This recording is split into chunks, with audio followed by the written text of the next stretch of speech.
I found it sort of heartwarming today to see all the technology that's out there, and I think I'm going to go on to a bit about that in a minute. Not too much about the different rare breeds that we've done, but the technology that's out there that we can use to preserve these rare breeds in the future for future generations. So yeah, it's what this technology, we've used, and how it can aid the rare breed survival trust, that's sort of moving forward. And I think that's some of the things we've got to be looking at. But also, I think it's quite interesting to look at the past. And this video was I've had for a while now. This is how they actually used to collect off stallions many years ago. This is back in the 1930s. So there was no real AVs then or artificial vaginas. It was literally the stallion cover the mare. You can see good health and safety stocks, obviously, and everything being adhered to here. And this is breeding, I think, horses for the army. And he literally just used to go in and scoop the semen out, stick it in a jar, and then go and AI him there. So it's a pretty crude way. Luckily nowadays we're using much better technology, and there you have it. So there's more than one way of collecting off these horses. And you think out there, you've got a bad job. You know, we're collecting off these stallions, collecting off these animals. Well, you bear in mind for this chap here. So whenever you think you're having a bad day, you got to. And I think this stallion says it all. I think he's looking at this saying, "You really think I'm going to jump on there?" But again, luckily, I think in the bovine world, they used to do that a bit as well. I think in these crates, but yeah, he's a braver man than me, I must admit. So moving on to sort of the other technology that we're using now. We've only got a limited amount of time, so I'm only going to touch on a couple of them. But the advanced reproductive or assisted sort of advanced processing techniques that are out there, we're going to have a quick chat about them. Freezing extenders, I'm not going to talk about that. I think that plays a big part in our future. We've changed our freezing extenders. It's made us, yes, we've done it for years, but it makes us look good. We can freeze more animals than ever we've done before. We're actually going to take on a PhD student next year, solely looking at freezing extenders and how we can make these freezing extenders better across all species, not just the equine. Epididymal sperm I'll be talking about. Edward's talked about ICSI and the involvement and how that can help with the rare breeds as well. Embryo transfer, that's been going for quite some time now, and that's been working well with the Suffolks. Oocyte transfer, semen sexing, and obviously there's cloning out there as well.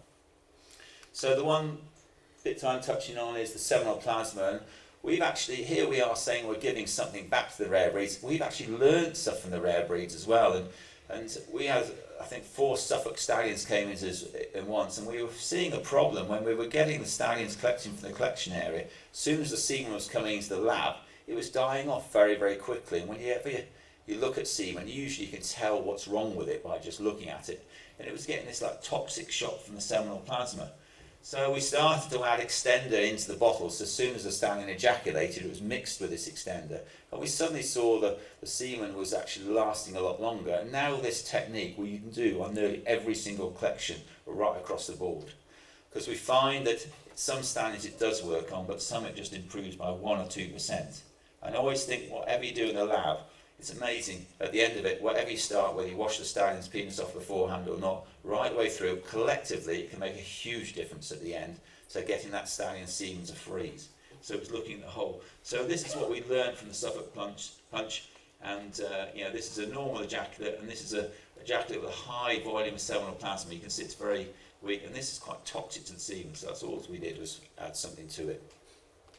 So the other bit I was going to talk about was epididymal sperm extraction. This is something we've been doing for quite a few years, but it's been around for a long time. Back into 1955, the first ever frozen semen from an equine was actually done by this method. It was through epididymal sperm extraction. We've been doing this maybe now for 10 years now, really from a trauma case. A stallion came to say, or somebody rang us up and said, can we actually freeze from a stallion that's just suddenly passed away because they haven't got any valuable lines. So we sent the testicles into us, and the resulting was this foal about 2 or 3 years later.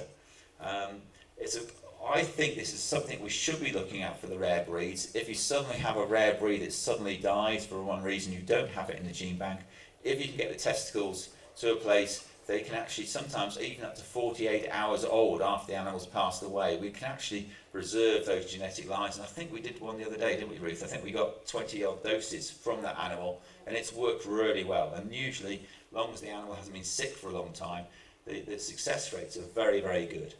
So the amount you get for an animal can be anything from 10 to 60 insemination doses. So it's depending on the age and the size of the animal. But we went one step further. We had another phone call a while ago, a few years ago, of a farmer up in Scotland, and he said that my bull's just died. I think he paid 16,000 guineas. Can you do the same to save this bull? So I said, look, we'll have a go. I mean, Google's brilliant, isn't it? I just went on Google, looked at the anatomy of a bull's testicles, and rang up Cogent, and they gave me a bit of a hand. They'd never done it. So I thought, oh, I'll give it a go. And heard nothing from the semen was about 20% post-thaw.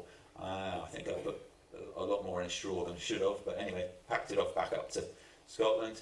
Didn't hear anything for a while, then I got a phone call saying, you're not going to believe this, but we've got 3 calves on the ground, and the press have got hold of it, and you're actually made it on the front page of the Sun. So,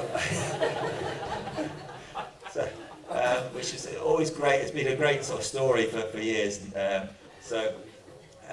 You can imagine the Sun used every expletive you can think of, but it was just music to their ears. Obviously, there was no Brexit or anything else going on at that time.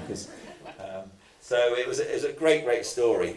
But I think the Epididymal's got a lot more semen harvesting, there's a lot to offer. We're working, Gabby's here from Chester Zoo here at the moment, and we've been doing work closely with them over the years of how we can preserve the rare breeds. I went to the National Preservation Conference, I think it's at Chester Zoo, Chester last year, and I was outstanding. It's all the zoos from all over the world came to it, and I think we can learn from all their techniques that they're doing as well what we're doing. 25,000 species are on the border of being extinction. I was amazed by that. And the work they're doing at Chester and Whipsnade and other zoos to preserve these, and the technology that they're using, I think we can learn an awful lot from it. So I think that's just another angle. But again, we're looking into, by natural selection or natural wastage, we're looking to see how we can preserve their animals as well when they naturally die, preserving their semen through epididymal harvesting as well. Thank you very much.